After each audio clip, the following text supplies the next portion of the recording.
പ്രിയ പ്രേക്ഷകർക്ക് സീരിയൽ ന്യൂസിലേക്ക് സ്വാഗതം. കൂടുതൽ സീരിയൽ ന്യൂസുകൾ അതിവേഗം ലഭിക്കുന്നതിന് ഈ ചാനൽ സബ്സ്ക്രൈബ് ചെയ്യുക. ബെൽ ഐക്കൺ മറക്കാതെ ക്ലിക്ക് ചെയ്യുക. വീഡിയോ ഇഷ്ടമായി എങ്കിൽ ലൈക്ക് ചെയ്യാൻ മറക്കരുത്. ഇനി എങ്ങനെയാണ് കാര്യങ്ങൾ മുന്നിലേക്ക് കൊണ്ടുപോകേണ്ടത് എന്ന് ആലോചിക്കുകയാണ് ഇപ്പോൾ ഗോവിന്ദ്. ഇതേ തുടർന്ന് മാർഗഴിയെയും അതുപോലെ തന്നെ ഗീതുവിനെയും കൂടെ നിർത്തിക്കൊണ്ട് രാധികാമ്മയ്ക്ക് ഒരു എട്ടിന്റെ പണി കൊടുക്കുകയാണ്.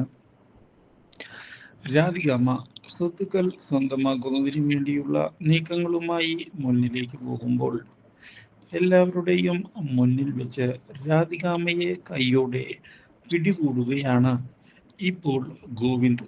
അപ്രതീക്ഷിതമായ ഈ കാര്യം ഞെട്ടിച്ചു കളഞ്ഞതിനെ തുടർന്ന് ഇനി എന്തു ചെയ്യണം എന്നറിയാതെ രാധികാമ്മ പകച്ചു പോകുന്നു. മാർഗഴിയാകട്ടെ ഇതേ സമയം രാധികാമ്മയുടെ മുന്നിൽ വെച്ച് ഞാൻ ഗീതുവിൻ്റെ പെങ്ങളാണ്, അതുകൊണ്ട് തന്നെ ചേച്ചിയെ എങ്ങനെയാണ് ഞാൻ ചതിക്കുക? ഇതോടെ ഇടി എന്ന് രാധികാമ്മ പറയുമ്പോൾ, മതി രാധികാമ്മേ, ഇനി അധികം കള്ളക്കളികളൊന്നും വേണ്ട.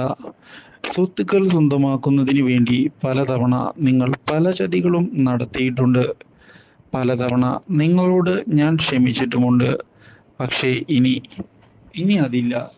നിങ്ങൾക്ക് ഇവിടെ നിന്ന് ഇറങ്ങാം. ഈ കാര്യം വ്യക്തമാക്കുകയാണ് ഗോവിന്ദ്. അപ്രതീക്ഷിതമായ ഈ സംഭവം തിരിച്ചടിയായതിനെ തുടർന്ന് എല്ലാം നഷ്ടപ്പെട്ട് രാധികാമ്മ പടിയിറങ്ങുകയാണ്. Do like, share and subscribe.